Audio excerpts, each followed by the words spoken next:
welcome to everybody. We have online people, welcome online participants, and in the room. In this Lunch and Learn session, you will see something that is not typical for Lunch and Learn.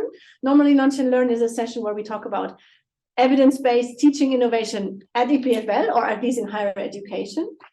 By the way, for those who maybe join us for the first time, you can, if you want to be aware of future editions of this, there is a memento of the Center Learn, memento normal/learn, and you can easily get subscribed or information about that. So in today's session, we thought it is relevant to show to the EPFL community specifically the flagship project of the Center Learn. It's, let's say, a founding project. It started in 2018 with the contribution of a large group of collaborators. Some of them are here. Around 25 people worked only on our side, without counting the HEP, Teacher Training University, the University of Lausanne, and the department. So then we would talk around about 100 people. So this is not happening. This is not education happening at EPFL or in higher education, but still it is a mission that our school felt was important to be involved in. So thanks to Francesco to present us in a 45-minute session, really the highlights. I mean, it's so difficult to select some of the highlights of that project. There is more behind. We have hundreds of pages of reports to the department, if ever you are bored at some moment, and also around 20 publications on the scientific side. So it's a perfect example for the translational research we do in Learn. So thank you very much, Francesco, to give us these. I will try that. So those who are used to the project, they will be, I don't know if I will be able to tell them something, but at least I see some colleagues on computer science and some who initiated several training back in the years. So welcome, very happy to have you around.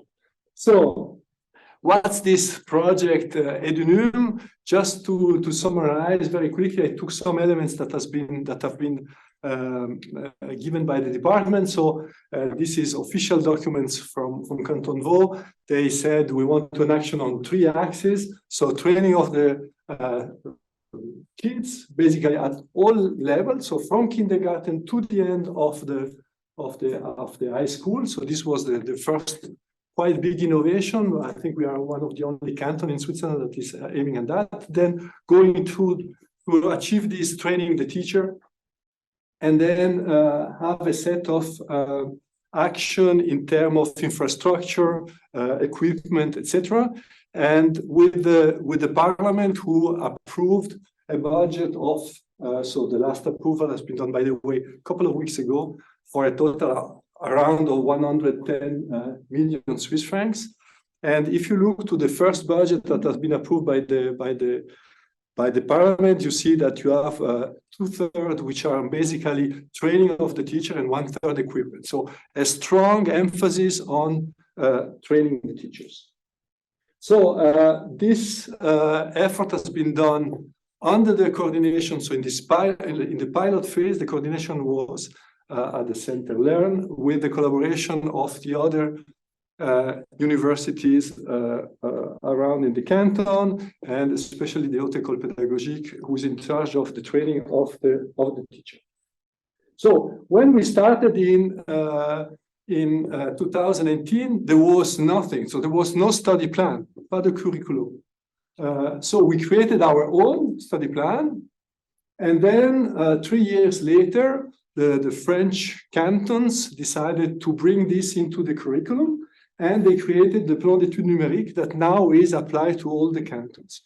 A big part of this plan d'études, especially on the computer science, comes from what we prepared from the Canton Vaud.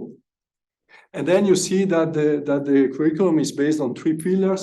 So sciences informatiques, usage, et médias. This media has been discussed a lot, and at the end there is this culture et citoyenneté numérique, meaning that what we want to see is the impact on society of the digital transformation.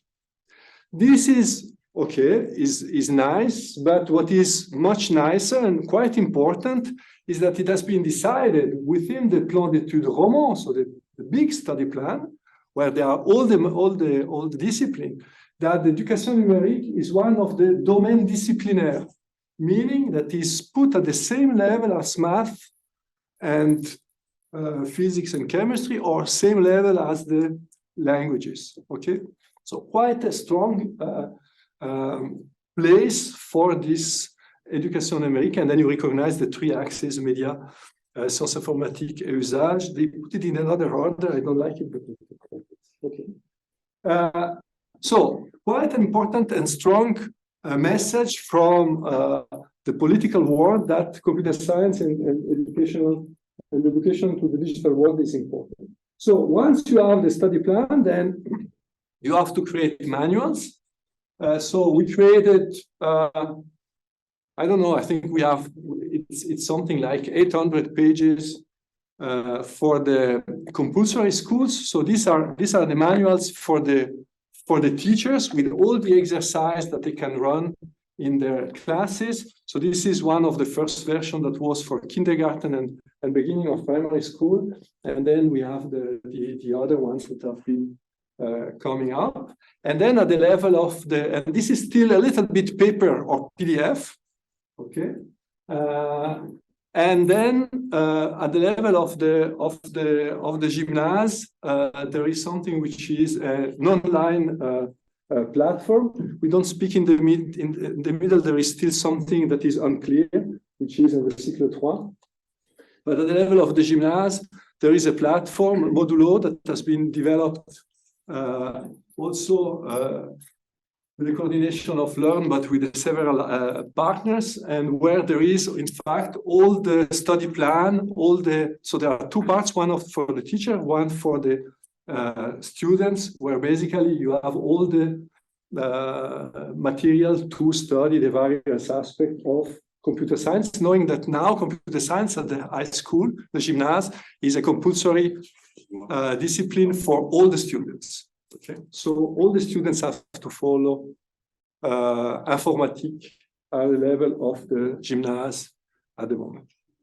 So, and on the side of the aspect of pure computer science concept, we have in the study plan also a part which is the impact of the digital transformation on society, and so we give to the teacher a set of dossier thématique that focus on several aspects of the impact of the digital transformation on society.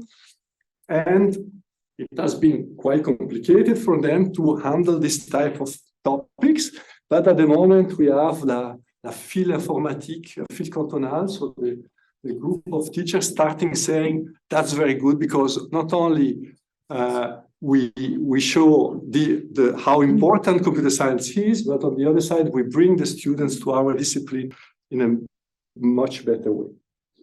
And this part has been supported by what we call le modèle réflexif on the impact of the digital world on society. So basically, we have been working with Professor Dominique Boulier, who is a sociologist specialized on digital transformation, and another group of UNIL of professors to develop a model on how to deal with digital tools and their impact on society. And this model is based on, okay, what type of question should you ask yourself to understand what's going on, and what type of action should you take. And so this model, we are trying to apply it now to ChatGPT to see what type of question should we ask about ChatGPT, ask ourselves, and this works quite well. So we have been developing this model to help the teacher in dealing with the complexity of this impact of the digital world on society. And this, we have a consensus of about 6-7 professors of sociology, so seems to be quite robust. And then on side of this, we have been developing plenty of material for unplugged activity. So books for the kids, robotics activity, activities on the floor to do unplugged activity on computer science, and all this material has been made available to the school. And then when you have all this, you have the study plan, you have the material, then you start creating the trainings.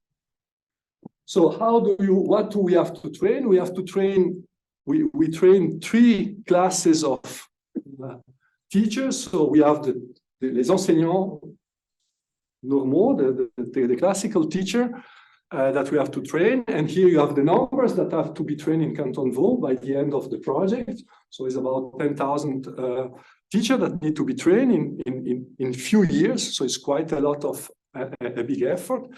To make this effort, we trained what we call the EF, des enseignants formateurs, meaning trainers that will then go to the class, to the schools and train the teachers. And then there is another role which is important in the project, is this PR, personnes ressources. And those are people that are inside a school and help the teacher to, on a daily basis, to introduce digital tools and digital education in their courses. So the challenges that we have is the number of teachers. This is solved with the enseignant formateur.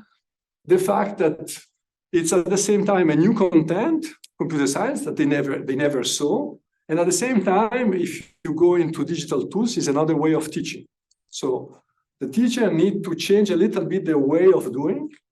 And therefore, more than a training, or in addition to a training, is also a way to convince the teacher. The training that we have, in fact, nearly more than a training, is an opportunity to convince them and take them on board, to convince them that this is the way to go. Because you will see, this is not their opinion, okay? So, and we have very short training, so we have them for 3-4 days. So this is the time we have allocated to bring them on board and train them in a field which is new for them. And so we developed a lot of activity for the several. So this is the terminology here for the several cycles, cycle 1, cycle 2, cycle 3. This is the compulsory school. You see the ages. It goes from kindergarten to the end of the compulsory school, and then we have the gymnase at the end. And for each of those, we developed a program, including on cycle 3, a CAS for the teachers that will have this as a discipline, because this is a specific discipline on at the level of the cycle 3. How this has been done, just to get an idea, we'll try to show you a little bit the idea. So the idea is that we take 10, 12 schools that are the pilots. We try to choose them in such a way that they are representative of the canton. And then we run here a pilot. So we started with the cycle 1, cycle 1. We were running the pilot here, okay, starting on 2018. It was planned for 2 years, and it was a little bit a situation called COVID that came in between.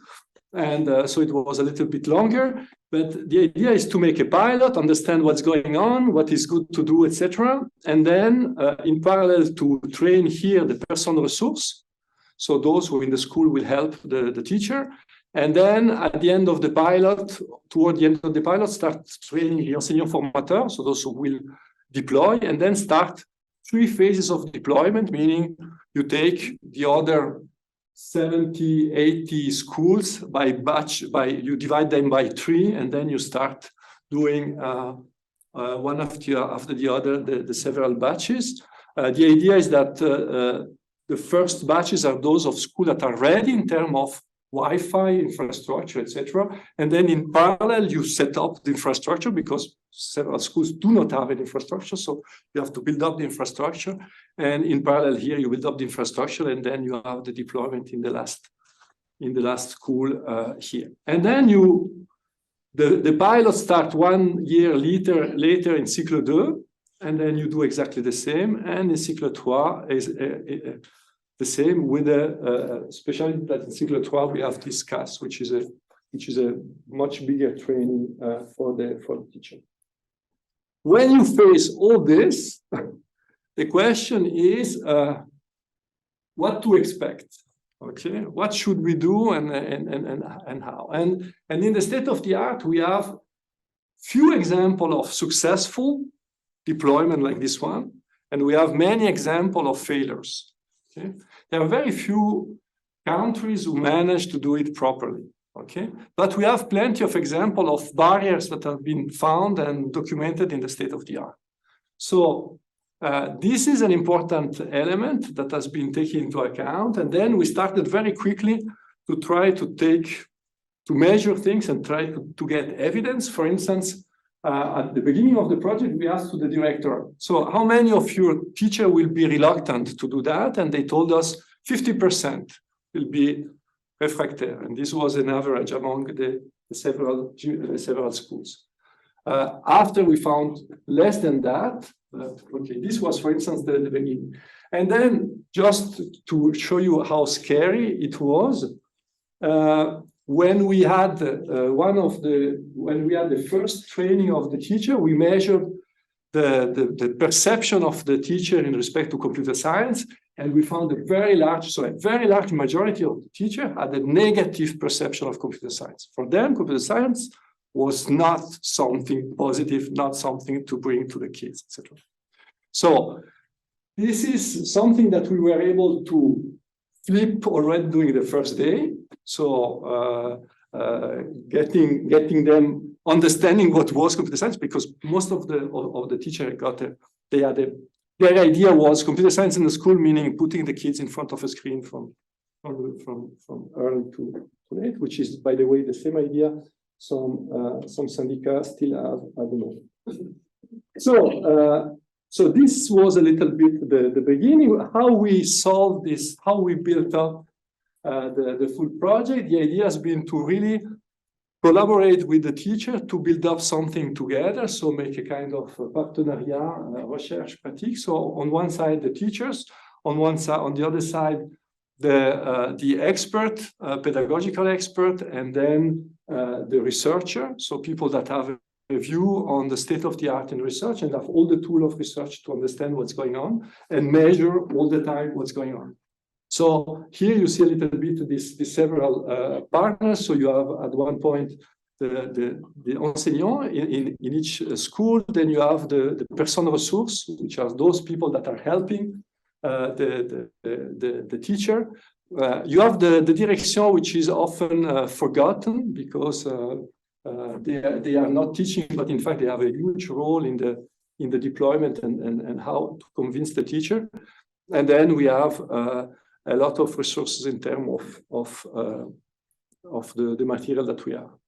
And what we have tried to do is to make a training where we were very close to the reality of the classroom, so that the teacher could really transport what they have learned directly in the class and directly start playing with this material and testing with their classroom. So this was also extremely important to get them on board.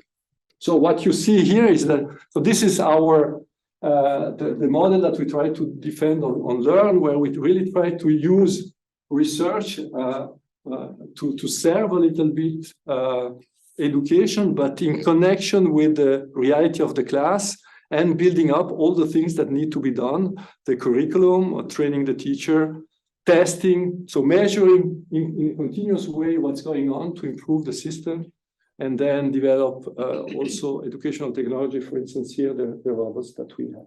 And as Jessica already mentioned, all the results have been collected in reports. So each of those, the three that you have seen here, the fourth is still pending approval from the department. But so all those three, they are about 100 pages or even more, so that if you want to have all the details, you can get them. And then in parallel, UNIL had two experts that were mandated they were in charge of supervising what we did, and see and give to the department a feedback on how the project was running. So we were monitoring our our system, and at the same time we were monitored by experts from the UNIL that were reporting directly to the department, and those reports are public, so also access.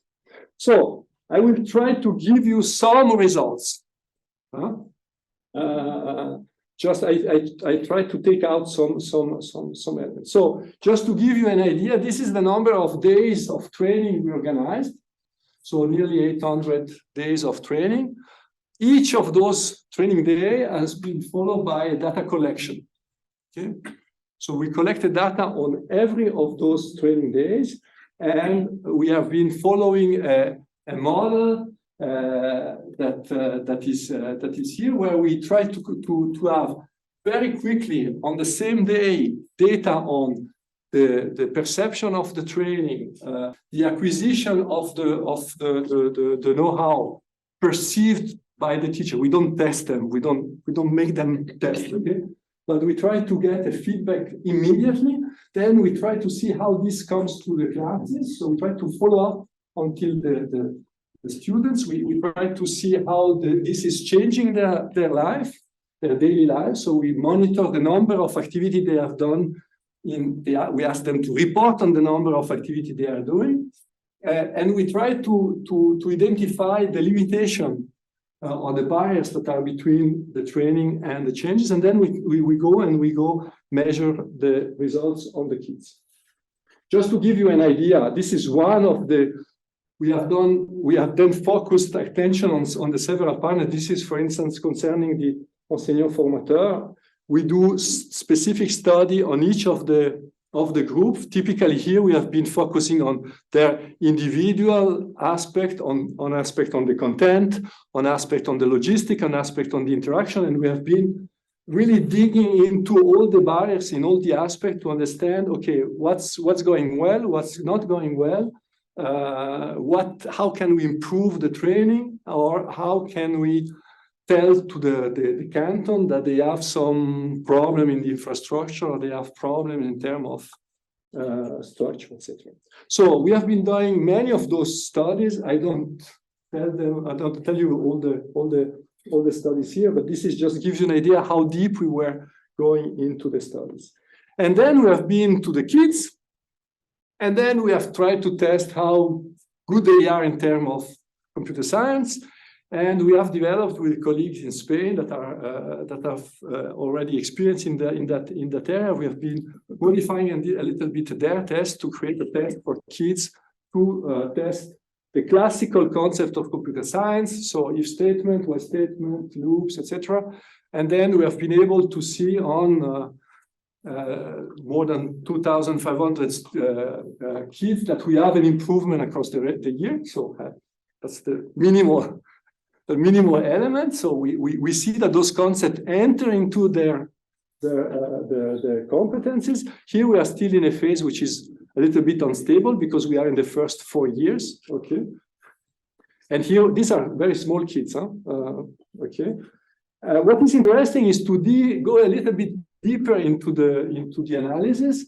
And typically what we have seen is that we have tried to correlate the improvement of the kids with the framework. So typically we have found that there was no link between the previous experience of the teacher and the result of the kids, meaning that expert or non-expert, they were at the same level in terms of impact to the kids, which is great because it means that the training is good enough to bring the beginner to a good level. We have been unable to make a correlation between what they reported to do in the class and the result of the kids. So this is a little bit strange, but at the same time, it's so diverse that is very difficult to spot. But we got a correlation between the perception of the teacher about the training and the result of the kids. So a teacher who has a good perception of the training got a class that got better performances at the end. And so here you see the importance of the good training of the teacher and convincing them, etc., etc. What we studied also, I'm picking here and there. Sorry, what we have been studying also is the perception of computer science by the kids, and in particular the role model. So the question was, who around you perceive as doing computer science? And what you see is that the father is way over the mother, which is not a good point. But for girls, the role of the teacher is very important. So the role model of the teacher is more important for girls here than for boys. So the boys see more the father as a role model, and the girls, they see much more the teacher. So you see the role having, so this is primary school, huh? So 90% of teachers are female. Okay, so you see really the role of the role model of the teacher in the class with a tablet and showing that there is something to do with computer. And then we see also some elements on the unbalance between boys and girls. So the perception of the boys is way more positive than the girls. So here you have the balance. You have better perception for the boy, better perception for the girls, nothing from the side of the girls. So only more positive perception by the boys, especially, and the red is standard school. We're not been through the training.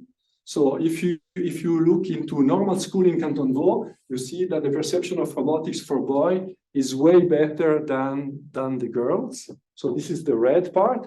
If we train the teacher, so this is the blue part, okay, we see that we managed to decrease a little bit this very high unbalance on robotics, but we introduce a little bit of unbalance elsewhere, okay? So it's difficult to find the right balance in terms of perception, but this is typically something that we should be following over the year to see if the project is compensating those unbalance in terms of gender. So this is a little bit concerning the kids, and then we have learned also some elements concerning the way of teaching those classes. Typically, the impact of those books. Okay, we were a little bit concerned about, okay, we have books that have been designed to teach something to the kids. Typically, if you see something that you don't feel comfortable with on the net, you should perhaps discuss with an adult. And we see that, okay, if we see before and after, we see that there is an improvement, and kids really understand that it's fine to discuss with an adult about this, and they should do that. And what was extremely interesting in terms of pedagogical approach is that we have compared reading the book, that is here, so this here. So reading the book itself doesn't bring a lot of improvement. By reading the book and then discussing in the class, following a good pedagogical approach, this improves a lot the results. So just having the books is not enough. What we have to bring in is the books and the pedagogical approach for the teacher in such a way that they make a good use of it in their class. So this was, for instance, one interesting take-home message. Another interesting take-home message was that unplugged activity for the kids, for the young kids, are much more appreciated by the teacher than plugged activity, meaning with a tablet, etc. Here you see, okay, but this we are in cycle 1, so kindergarten and the first 2 years of primary school. This is in blue. You have the number of hours that the teacher have done in classes with unplugged activity, and in green here the part with plugged activity. Okay? So they do not like to bring in a screen in their class. They like to bring in unplugged activity. And if you see here, here is the number of hours. So you see that during the pilot, there were 2,000 to 2,500 hours of computer science unplugged that was done in the pilot school in Canton Vaud. The second year, you see that the teachers start to take a little bit of confidence with the tablets, okay? But they increase the activities on employability. So just to give you an idea of the type of introduction, this was the scariest, at the beginning was a scary part. So how kindergarten teacher could do 1 hour of computer science per week, okay? And we have the answer. The answer is unplugged activity. And then I have to tell it because I'm professor in robotics. So robots were highly appreciated by the teacher. So here you see the choice of teacher, again, in number of hours between non-robotic activity and robotics activity. Robotics was, in the training, was 1 over 8 days, okay? 8 days were over 2 years on 2 separate topics. So robotics was not a big part of the training, but the teacher chose to take robotics as the major activity in their classes because they found it attractive and interesting. And then a last point that I would like to emphasize before keeping a little bit of time for the question, when we speak about the teacher, often people say, yeah, the young teacher will introduce computer science and the old one will do nothing because they are from some years from the retreat. And what we see here, this is a plot with the age of the teacher and the relative experience in digital tools.